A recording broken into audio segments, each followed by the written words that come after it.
So we're here with Aaron from Wolves in the Throne Room. I heard that you are living in a forest and provide yourself with food and so on. And I heard you write your songs open air in the nature. Is it true? And Yeah. why do you do this? Well, I mean, there's a good deal of truth to that, but there's also a good deal of myth that sort of surrounds Wolves in the Throne Room. I mean, people will tell you that we live in a one-room shack with a single candle and have no electricity or no telephone and only eat wild animals that we capture.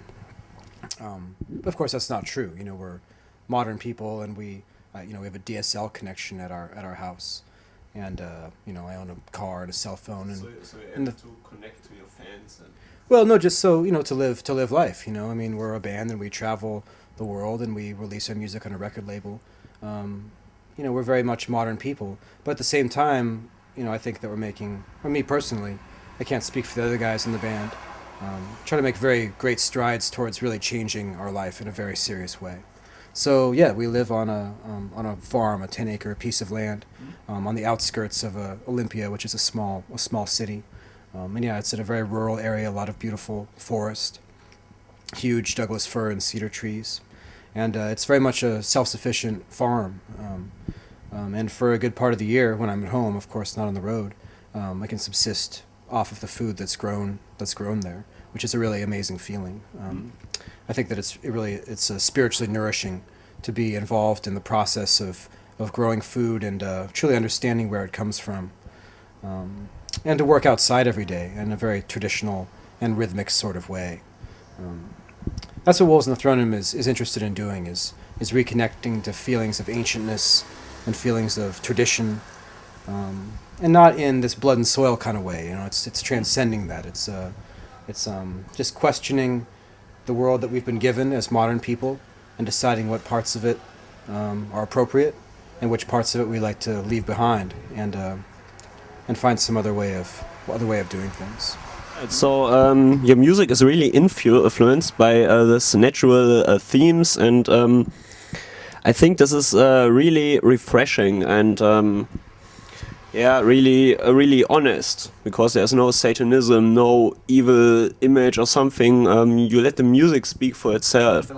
Honestly, I believe that we don't really play black metal because we don't have a satanic agenda. We don't have a left-hand path spiritual practice. And I have no problem with people that choose that way of living, but it's not for us. It doesn't feel authentic to me. It doesn't feel like it reflects the reality of the universe that I've experienced. I think to truly embrace Satanism, it's a very extreme idea, and a lot of people do it and they're just joking around, or they just want to shock people, right, or they're young kids and they're trying to piss people off. But of course, there are people who genuinely embrace it and are very serious about it and very intelligent about it, and become immersed in the void, and become immersed in blackness and darkness, and that's fine. But it's not something that rings true to me personally.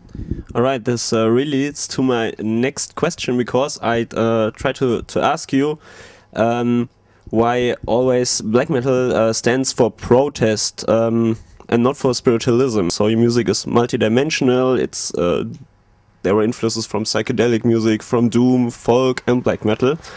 And I'd like to know if when you write songs, do you try to make that in line, do that in purpose to make black metal songs, or if there is any idea from another music like jazz or something, would you bring it on? Would you bring it into the music, or do you try to keep it online in black metal music?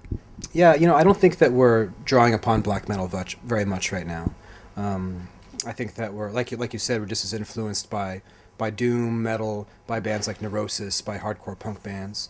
But I think I don't want to say post-rock, because I really don't like most of that kind of music. Okay. I think that it's not really very intense. I think that a band like Neurosis, invented post-rock in a lot of ways. Okay.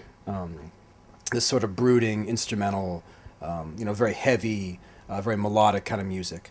But Neurosis is an extremely intense band. They have intense emotion and spiritual force behind their music. But a band like, say, I don't want to name any names, but a lot of the big post-rock bands, I don't really feel like they have much to say, I'd like to say that you took this to a new level combined with black metal. So this is what really affects me in the music, or what grabs me. I mean, yeah, we're not trying to play any specific kind of music right now. I think the band, the band is 6 years old, and it's to the point when we can just play music. We can gather together and have a certain idea or a certain theme, some sort of inspiration that we're drawing from, not musically, but spiritually or coming from the occult level or the metaphysical level, and just create music, and it just comes out the way that it comes out. And of course, you can hear the musical influences, the black metal, the neurosis, the whatever. But yeah. So